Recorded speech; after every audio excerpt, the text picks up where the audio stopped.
Ndugu zangu nyote mnao mwabudu Mungu aliyetuumba, nami ni ndugu yenu Tusubisibwe Lwitiko Mtafya toka Ihanda, Mbozi, Songwe.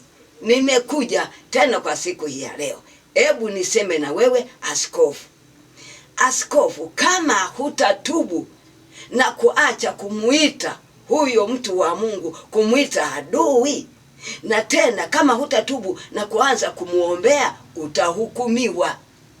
Na nije kwako wewe unayeita wagonjwa, kama hutatubu na kuacha kuwaita wagonjwa, na kama hutatubu na kuwakataza wasikudhihirishe, utahukumiwa.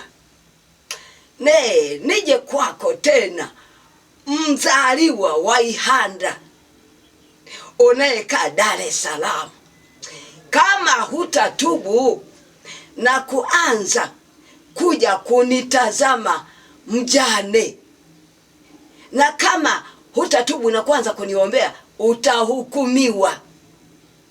Nije kwenu wachungaji mnaotaka kuniua, kama mnataka kuniua, kama hamtatubu na kuacha kutaka kuniua, kama hamtakuwa mnaniombea, mtahukumiwa.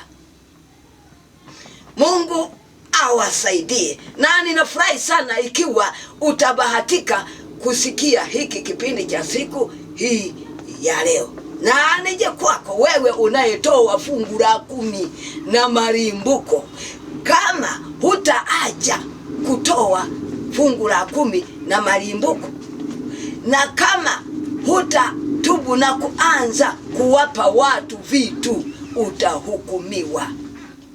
Mungu akusaidie sana. Kama hutatubu, nirudie ili usikie, kama hutatubu na kuacha kutoa fungu la 10 na malimbuko, na kama hutatubu na kuanza kuwapa watu vitu, utahukumiwa. Mungu akusaidie uwaye yote uliye mtu unanisikiliza. Hii sauti inayoingia masikioni mwako, sikia kwa makini, maana nimefundisha vipindi vyangu, nimesema kwamba unaposoma Ufunuo 22 na ule mstari wa 18 na wa 19, nimesema kwamba usome sana na uelewe. Nimesema kwamba ule mstari wa 18 mwandishi Yohana anaposema, namshuhudia kila mtu maneno ya unabii wa kitabu hiki. Wewe ndo mtu. Mtu akiyaongeza na Mungu atamuongezea mapigo. Wewe ndo mtu. Kuyafanya yasiyoandikwa katika vitabu vya Agano Jipya ni kuyaongeza na Mungu kukuongezea mapigo.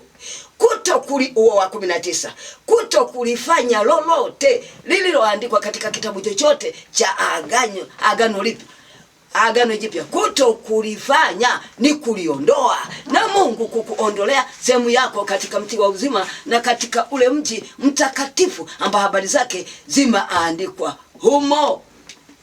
Sasa wewe unayetoa fungu la 10 na malimbuko, umeongezewa mapigo, kwa sababu hayo hayajaandikwa katika vitabu vya Agano Jipya. Wewe ambaye huwapi watu vitu, umeliondoa hilo, kwani hilo limeandikwa katika kitabu cha Agano Jipya, Injili ya Luka 6:38. Yesu anasema wapeni watu vitu. Yesu hajasema mpeni Mungu vitu. Kwa hiyo kama huwapi watu vitu, utahukumiwa. Mungu akusaidie, akusaidie, akusaidie. Ni Mwokozi peke yake, hayupo mwingine. Tena nimefundisha kwamba vitabu vya Agano Jipya kuanzia Mathayo hadi Ufunuo, hayo ni maneno ya Yesu. Hizo ni amri za Yesu. Hiyo ni sauti ya Yesu. Huo ni unabii wake Yesu aliye kitabu.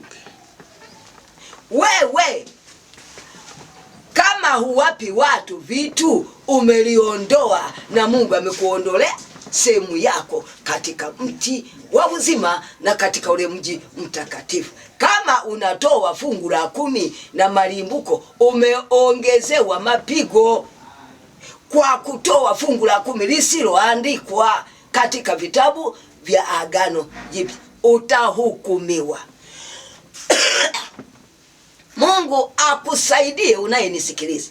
Huu ni wakati wa Mungu umewadia wa kuwajuza watu wake wanaozani kuwa tumeokolewa, kumbe walishaondolewa uzima ni wafu, kisa kuto kuyafanya yote maneno ya Yesu. Wewe ambaye huyafanyi yote maneno ya Yesu, umevunja amri za Yesu. Wewe ni mdogo katika ufalme wa mbinguni. Mungu akusaidie. Wewe ni mtu wa Mungu. Nimesema achana na vyeo, kwamba mimi ni askofu, kwamba mimi ni mchungaji, kwamba mimi ni mshirika. Hapana, wewe ni mtu wa Mungu. Unapaswa kuijua kazi moja ya Mungu, nayo hii nimefundisha kwamba kazi inayokupaswa kuifanya wewe mtu wa Mungu ni kuyafanya yote maneno ya Yesu. Na maneno ya Yesu ni amri zake za Yesu. Yesu mwenyewe amesema katika ile Mathayo 7:26, anasema kila ayasikiaye hayo maneno yangu asiyafanye atafananishwa na mtu mpumbavu. Hayo maneno anayoyasema Yesu yaliyoandikwa katika vitabu vya Agano lake Jipya aliyosifanya yeye pale msalabani. Kule kusema Agano Jipya ni utaratibu mpya aliyoufanya Yesu pale msalabani. Nimesema hayo maneno ya Yesu ndo amri zake, kama anavyosema katika ile Yohana sura ya 14 mstari wa 21, anasema yeye aliye na amri zangu na kuzishika, yeye ndiye anipendaye, naye anipendaye atapendwa na Baba yangu, nami nitampenda na kujidhihirisha kwake. Hayo maneno ndo sauti yake Yesu mwana wa Mungu, kama anavyosema katika ile Yohana sura ya 5 mstari wa 25. Yesu anasema amini amini nawaambia, saa inakuja na sasa hipo. Hapo Yesu anajisema yeye kama saa iliyokuja na saa iliyopo. Anasema wafu watakapoisikia sauti ya mwana wa Mungu, na wale waisikiao watakuwa hai. Kuyafanya yote maneno yake ndio kuisikia sauti ya mwana wa Mungu, hata uwe hai. Nisikie mtu wa Mungu, wewe ni mtu wa Mungu, sio mtu wa mtu, ni mtu wa Mungu. Unapaswa kumtumikia Mungu peke yake, na kazi ya kumtumikia Mungu ipo moja tu, kama vile yeye Mungu naye ni mmoja, nayo ni hii: kuyafanya yote maneno ya Yesu. Kuto kuyafanya yote ni kupotea, ni kuto kumwamini mwana, ni kupotea. Bali kuyafanya yote ndio kumwamini mwana, hata usipotee, bali uwe na uzima wa milele. Mungu akusaidie kuyafanya yote. Kuto kuyafanya yote huko ni kupotea, ni kupenda giza kuliko nuru, na Yesu ndo nuru iliyokuja ulimwenguni. Mungu akusaidie wewe kama wewe. Achana kusema sisi dhehebu letu, achana kusema sisi dini yetu. Mungu hakuumba dini, Mungu hakuumba dhehebu, alikuumba wewe mtu wake. Unapaswa kuyafanya yote maneno ya Yesu. Mungu akusaidie sana. Mungu akusaidie. Nimekwambia kwamba hii ni bahati yako, wakati bado hujatenganishwa mwili wako na roho yako, wakati siku yako ya kuzikwa kaburini haijawadia. Unayasikia haya? Sikia, wewe sio mtu wa mtu, ni mtu wa Mungu. Ni mtu wa Mungu. Unapaswa kumtumikia Mungu peke yake, kwa vile umeujua utumishi wa kumtumikia Mungu kwamba ni kuyafanya yote maneno ya Yesu. Huko ndo kutumika, tena huko ndo kumwamini, hata usipotee. Kuyafanya yote. Kuto kuyafanya yote, huko ni kupotea, huko ni kupenda giza kuliko nuru. Yesu ndo nuru. Kumpenda yeye, kufanya yote ndo kumpenda yeye, hata uwe na uzima wa milele. Yesu ndo uzima wa milele. Katika vipindi vyangu huko nilikotokea nimesema kwamba hata kama wewe una mali nyingi, hata kama wewe ni tajiri, lakini uzima wa milele haununuliwi, kwa sababu uzima wa milele ni Yesu. Uzima wa milele haununuliwi. Ungekuwa uzima wa milele unanunuliwa, hata wewe unayezini moyoni ungeununua, ungekuwa nao. Lakini kwa sababu haununuliwi uzima wa milele, wewe unayezini moyoni wala hutubu, huna uzima wa milele. Hata kama una pesa nyingi, ni mfu. Kama huna uzima wa milele, si ni mfu? Na wafu hawafanyi kazi ya Mungu. Wanaoifanya kazi ya Mungu, walioisikia sauti ya mwana wa Mungu na kuwa hai, hao ndio mawe yaliyo hai ya kujengwa nyumba ya Roho, ukuhani mtakatifu. Mungu akusaidie, ni bahati yako. Nami namfurahia huyu Mungu mwokozi wangu. Namfurahia kwa sababu ni mwokozi wa wenye mwili wote. Nawe unayenisikiliza, ni mwokozi wako. Huyo ndiye aliyekuumba. Unapaswa kumtumikia peke yake. Unapaswa kutubu ukizini moyoni. Maana Yesu amesema kwamba, mmesikia imenenwa kwamba usizini. Lakini Yesu anasema, lakini mimi nasema kila atazamaye mwanamke kwa kumtamani amekwisha kuzini naye moyoni. Ndio nakwambia wewe, kama unaweza kuwa unazini moyoni wala hutubu, siku ya hukumu utatupwa jehanamu, kwa kuwa hukutubu. Tena nimefundisha kwamba kutubu tubu huko moyoni, maana Yesu ndiye anayeona moyoni. Na kwamba umezini moyoni, Yesu amejua. Ukiona kwamba umetamani huko moyoni, tubu huko kwa Yesu. Anakosea mbele za Mungu, usisubirie uende kwa mtu au kwa mchungaji kujieleza, ni mimi nimekosea, naomba. Hapana, usijisumbue. Unaye Yesu ambaye yuko jirani kuliko huyo mchungaji wako.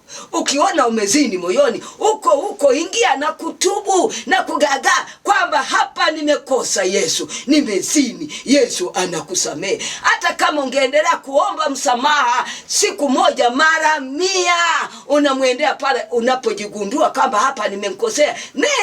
Nenda mara nyingi, uendelee kutubu kwake. Mungu akusaidie. Achana na utaratibu wa dhehebu lako. Achana na utaratibu wa dini yako. Mungu hakuumba dini we. Mungu hakuumba dhehebu. Alikuumba wewe mtu wake. Unapaswa kumtumikia yeye peke yake. Hayupo mwingine. Mungu hakushirikiana na mtu mwingine kukuumba wewe. Alikuumba peke yake. Unapaswa kumtumikia yeye peke yake. Huyo ni muumba wako. Mungu akusaidie sana. Ndio ninakwambia kwamba unapotoa fungu la 10 na malimbuko, Mungu huyo amekuongezea mapigo kwa kutoa fungu la 10 na malimbuko visivyoandikwa katika vitabu vya Agano Jipya. Kama huwapi watu vitu, umeliondoa lililoandikwa katika kitabu cha utaratibu mpya. Mungu akusaidie. Nikurudie wewe unayeita wagonjwa, wala haijaandikwa katika kitabu cha Agano Jipya. Ile Mathayo sura ya 12 ule mstari wa 15, Yesu aliondoka kwao na watu wakamfuata. Na waliomfuata akawaponya wote, akawakataza wasimdhihirishe. Wewe kama unaita wagonjwa, ukisha waombea huwakatazi wasikudhihirishe, utahukumiwa kwa kuongeza yasiyoandikwa katika vitabu vya Agano Jipya. Unipate wewe mtu wa Mungu, unipate. Mungu akusaidie sana. Nimewaambia wachungaji mnaotaka kuniua, mnataka kuniua isivyoandikwa katika vitabu vya Agano Jipya. Tena hamuniombei. Kwa kuwa hamuniombei, mtahukumiwa kwa kuto kuniombea. Mungu awasaidie. Hivi ninarudia kwamba uelewe na ujielewe. Ujielewe. Nimekwambia mzaliwa wa Ihanda, wewe ambaye kama huji kama huji kunitazama, mjane umeliondoa, na Mungu amekuondolea sehemu yako katika mti wa uzima na katika ule mji mtakatifu. Umeliondoa lilioandikwa. Haleluya! Mungu akusaidie we kijana wangu, tena ni mtoto wangu mzaliwa wa Ihanda.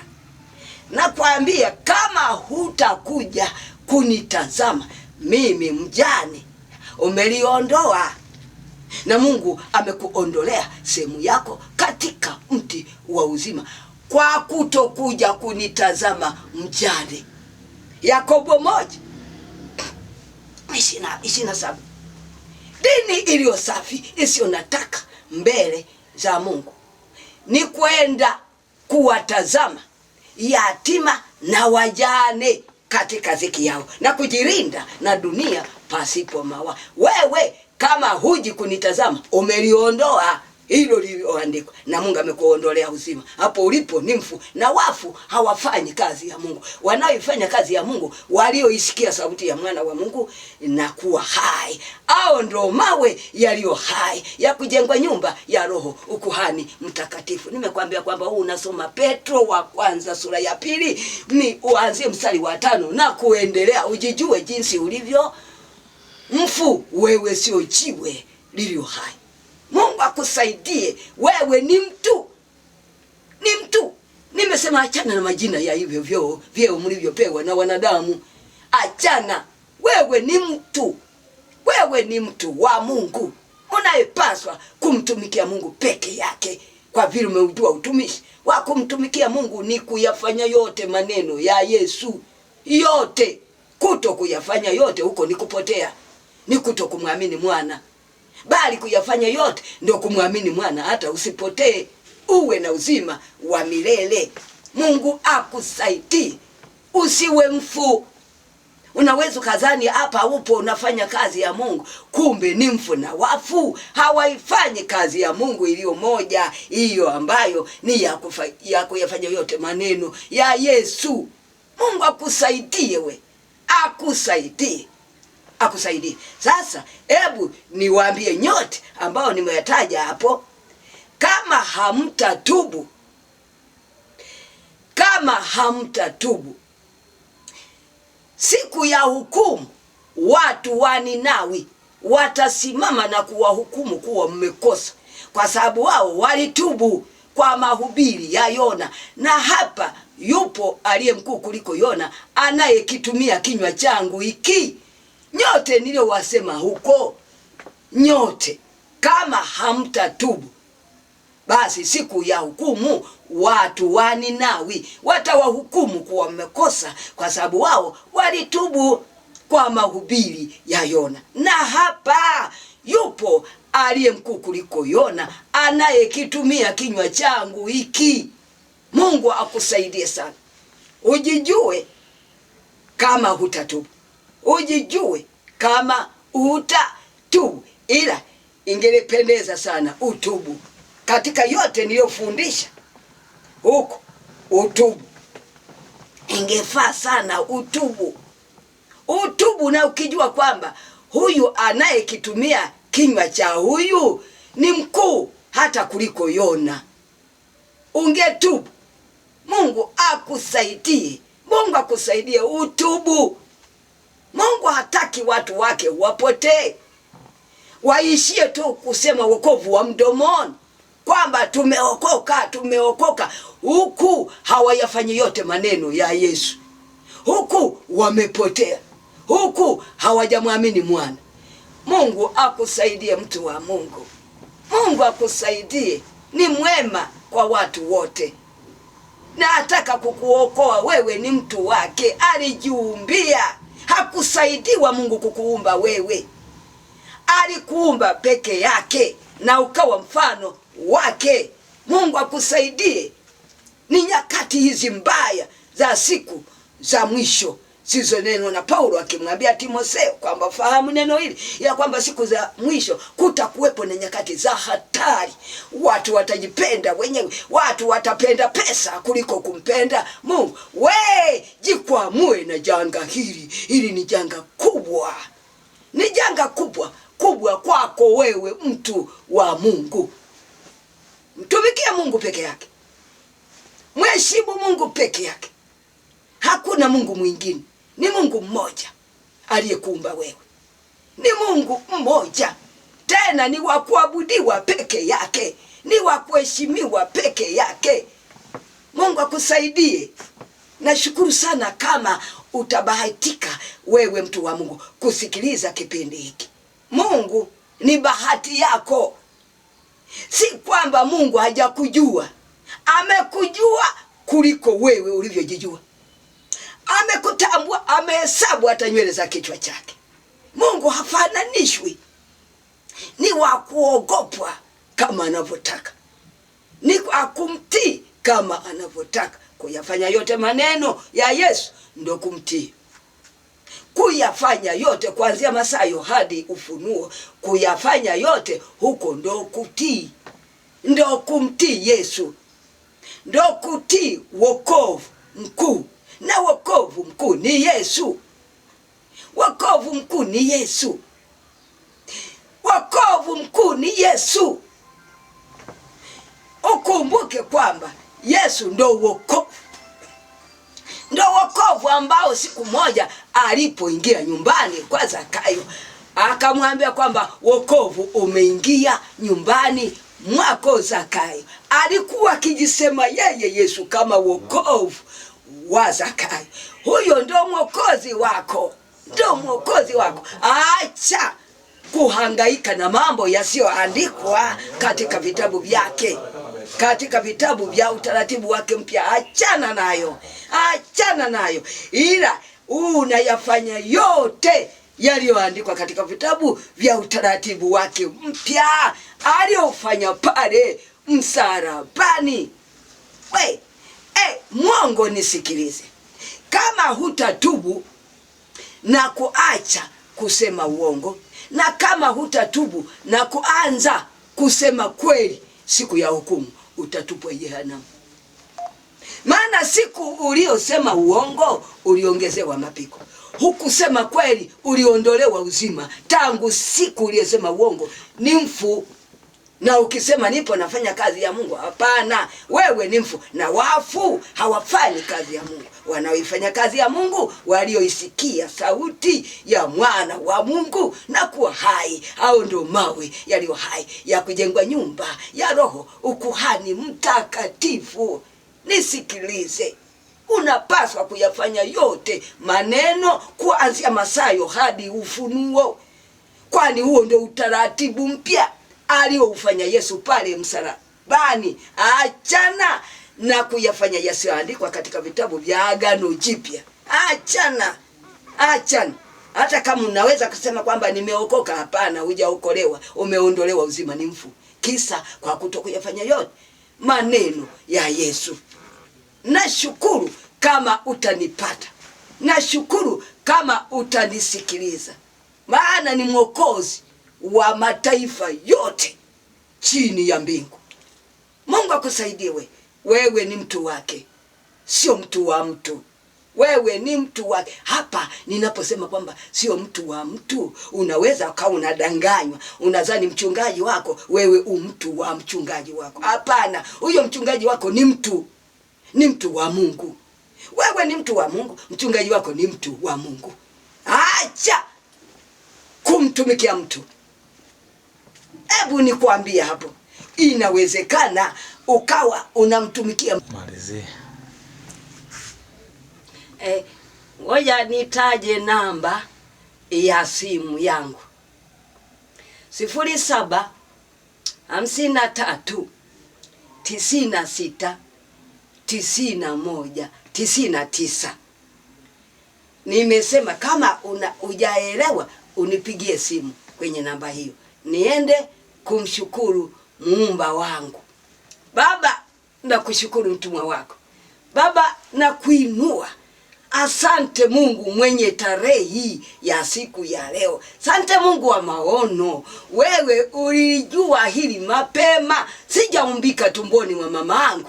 Ulitambua hii saa na dakika hizi nilizozinunua, nazo pia ulizijua.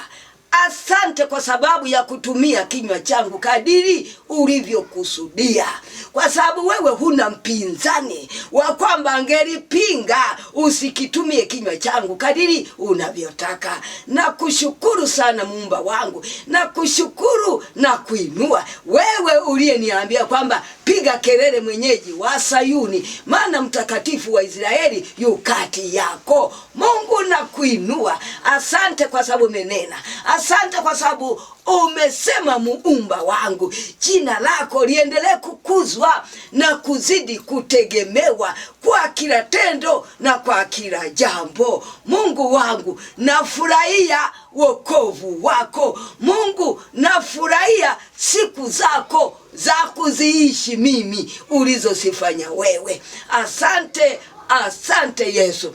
Asante, asante. Ni Mwokozi, utakwenda kumtafakarisha kila mmoja ajijue jinsi alivyo mfu, Bwana wa huruma, Bwana wa upendo.